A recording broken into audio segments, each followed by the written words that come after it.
Kutub Utara dan Kutub Selatan adalah dua tempat di dunia yang paling berlawanan dan tentunya paling sulit dijangkau. Kedua tempat ini memiliki banyak sekali kesamaan, seperti sama-sama dingin, sama-sama didominasi oleh es, sama-sama luas, dan keduanya terletak di belahan ujung dunia. Kedua kutub ini memiliki perbedaan. Berikut 7 perbedaan antara Kutub Utara dan Kutub Selatan yang perlu kalian tahu. Beruang dan penguin.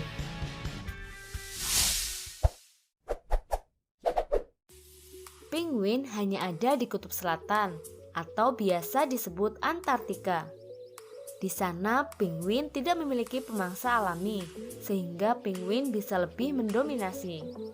Sedangkan beruang kutub hanya ada di Kutub Utara saja. Jika beruang kutub berada di Kutub Selatan bersama penguin, maka akan ada perebutan sumber makanan antara penguin dan beruang kutub. Penguin awalnya berevolusi dari burung yang tidak bisa terbang dan menyesuaikan sayapnya menjadi sirip untuk berenang. Sementara itu, beruang kutub menjadi pemangsa di wilayah utara Laut Arktik dan memangsa anjing laut bahkan paus yang sedang terdampar.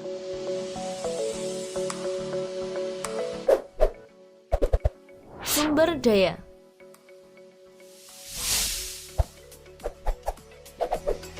Menurut perkiraan United States Geological Survey, cadangan minyak dunia berada di bawah es bagian utara, yaitu di wilayah lingkar Arktik.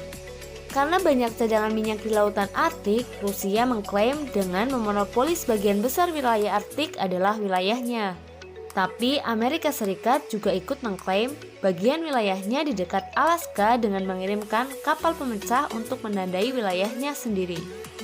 Tidak hanya di bagian utara saja, bagian selatan, tepatnya pada Laut Ross Antarktika.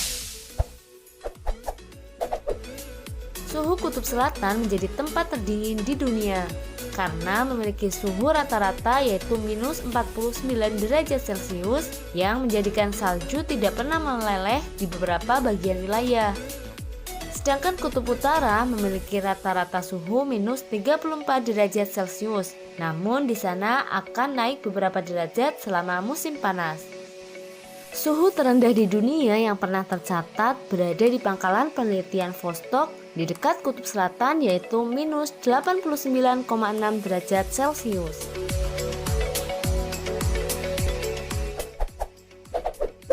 Ketebalan es di Kutub Utara bervariasi antara beberapa sentimeter saja hingga mencapai 2 meter, sehingga seringkali terlihat retakan-retakan es, terutama pada saat musim panas. Hal yang sangat mengagumkan terjadi di Kutub Selatan, di mana hampir seluruhnya bongkahan es di Kutub Selatan memiliki ketebalan hingga 4,7 km. Benua Kutub Selatan ini merupakan tempat disimpannya 85% es abadi di bumi. Jika es tersebut dicairkan, maka akan cukup memenuhi 3/4 kebutuhan air minum di dunia.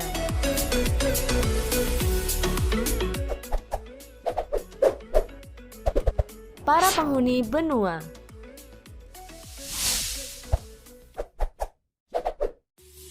Benua Antartika menjadi satu-satunya benua yang tidak ada hak milik sama sekali.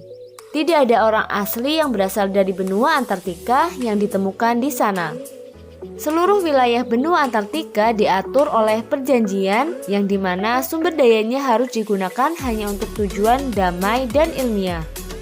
Hal itu sangat berbanding terbalik dengan lingkaran Arktik atau Kutub Utara yang terdapat desa-desa kecil sampai kota-kota seperti Boro, Alaska, Tromso, Norwegia, Murmansk, dan Salekhard.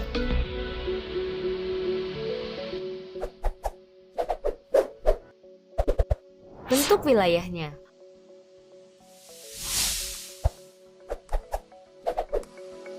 Wilayah Arktik atau Kutub Utara pada dasarnya adalah lautan yang membeku. Sedangkan Antartika atau Kutub Selatan adalah sebuah benua yang terdapat berbagai bentang alam seperti gunung, lembah, dan danau yang semuanya dikelilingi oleh lautan. Wilayah Arktik adalah milik dari berbagai negara seperti Kanada, Greenland, Rusia, Islandia, Norwegia, Swedia, Finlandia, dan Amerika Serikat.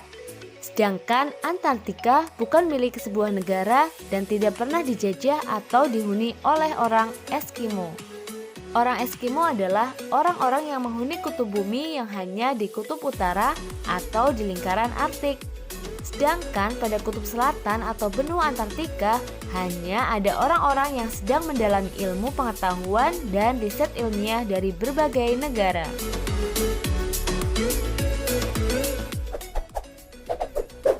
Terdapat lebih dari 60 pusat penelitian di Kutub Selatan yang didirikan oleh 27 negara di dunia. Di musim panas saja, lebih dari 4.000 peneliti datang ke Kutub Selatan untuk mengadakan penelitian. Sedangkan pada musim dingin, terdapat lebih dari 1.000 peneliti yang bertahan di Kutub Selatan. Stasiun McMurdo yang merupakan stasiun penelitian milik Amerika Serikat saja dapat menampung sekitar 1.000 orang ilmuwan, turis, dan pengunjung.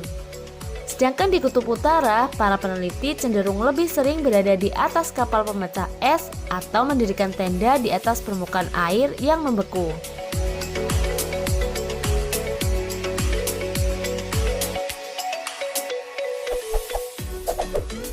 Itulah perbedaan antara Kutub Utara dan Kutub Selatan yang semoga dapat menambah wawasan kalian. Sampai jumpa di video selanjutnya. Salam X Science.